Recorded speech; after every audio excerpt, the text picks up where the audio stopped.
Olá pessoal, boa tarde para vocês, sexto ano, sejam muito bem-vindos. Estamos aqui de novo, com a aula de matemática, graças a Deus.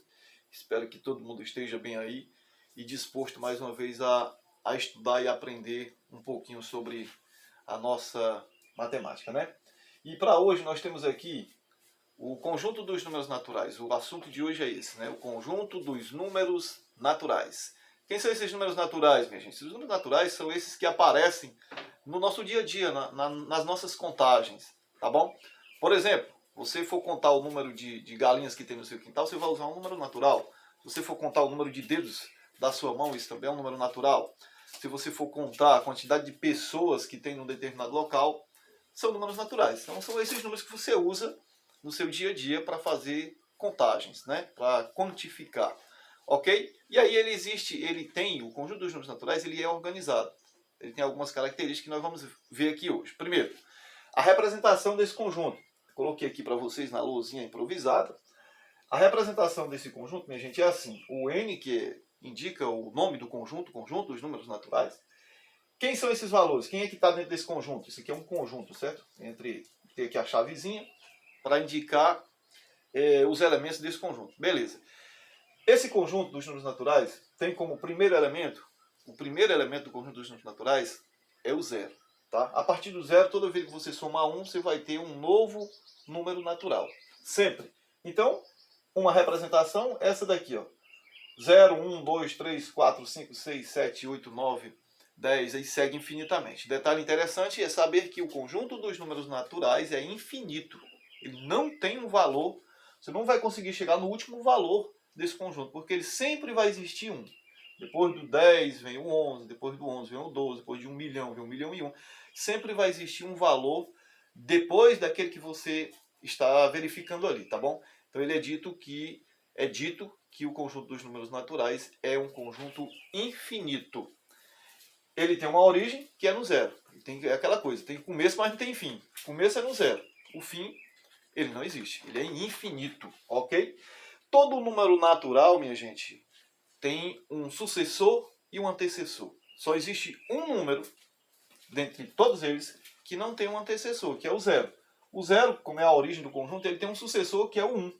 Zero, se você somar 1, você vai ter o sucessor do zero, que é o 1. Mas o antecessor dele não existe, porque ele é o começo do conjunto. Tá legal?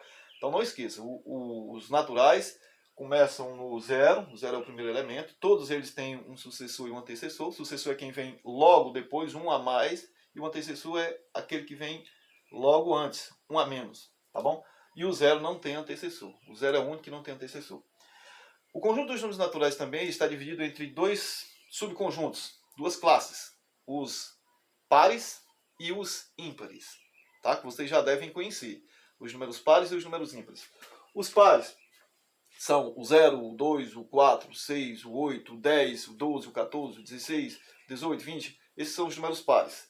E os ímpares são os que sobraram, o 1, o 3, o 5, o 7, o 9, o 11, o 13, o 15 e aí vai. Tem um detalhe interessante que é aquele que vocês também já devem conhecer. Todo número par, a terminação dele vai ser em 0, vai ser em 2, vai ser em 4, em 6 ou em 8. Os ímpares vão terminar em 1, em 3, em 5, em 7 ou em 9. Qualquer número. Tá legal? Então não esquecer também. Mais uma coisa. Os números naturais também existem conjuntos de números, existem quantidades que a gente chama de quantidades consecutivas. O que são esses números consecutivos? São aqueles que estão em sequência. Tá bom? Tipo 1, 2, 3, eles estão numa sequência. 6, 7, 8 também. 100, 101, 102 são números chamados consecutivos, eles estão em sequência. E por último nós temos a representação, se a gente quiser ter uma ideia de como é que eles estão organizados, que é a chamada reta numérica. Tá? Quando você quer, por exemplo, identificar a posição do sucessor ou do antecessor de um número, você tem a reta numérica para se basear. Vou colocar ela aqui para a gente ver. Então, isso aqui é o que a gente chama de representação da reta numérica dos números naturais. Tá bom? Vou aproximar um pouquinho mais aqui. Meio claro, né? Esta é a representação dos números naturais. Tá bom? 0, 1, 2, 3, 4, 5, 6, 7, 8, 9, 10, e aí segue infinitamente. Ok, meu povo? Então, as informações sobre os números naturais básicas são essas. Tá legal? Até uma próxima aula.